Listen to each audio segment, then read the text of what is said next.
আসসালামু আলাইকুম ওয়া রাহমাতুল্লাহি ওয়া বারাকাতুহু।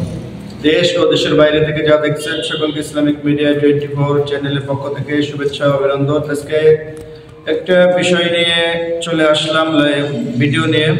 আজকের বিষয়টা হচ্ছে মুমিনদের জন্য দুনিয়াটা এমন একটা জায়গা, এই জায়গাটা কেমন এইটা রাসূল সাল্লাল্লাহু আলাইহি সাল্লাম বলতেছেন। আমরা ভিডিওটি স্কিপ না করে আমরা সম্পূর্ণ ভিডিওটি দেখব। রাসূল সাল্লাল্লাহু আলাইহি সাল্লাম বলতেছে, আদ-দুনিয়া সিজনুল মুমিন ওয়া জান্নাতুল কাফির। এই দুনিয়াটা হচ্ছে মুমিনদের জন্য কয়েদখানা এবং কাফিরদের জন্য বালাখানা, অর্থাৎ সুসজ্জিত জায়গা।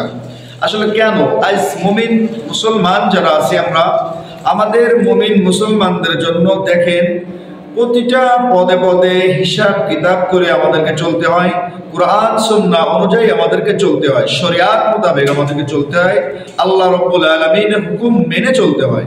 আমরা নামাজ না পড়লে আমাদেরকে শাস্তির ব্যবস্থা রাখা হয়েছে, রোজা না রাখলে শাস্তির ব্যবস্থা করা হয়েছে, হজ না করলে শাস্তির ব্যবস্থা করা হয়েছে।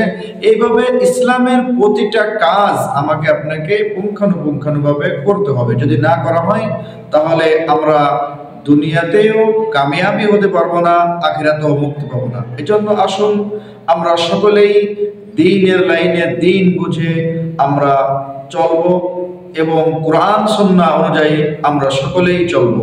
আল্লাহ রাব্বুল আলামিন আমরা যে হাদিস শুনলাম এই হাদিসের উপরে আমল করার তৌফিক দান করুন। আসসালামু আলাইকুম ওয়া রাহমাতুল্লাহি ওয়া বারাকাতুহু।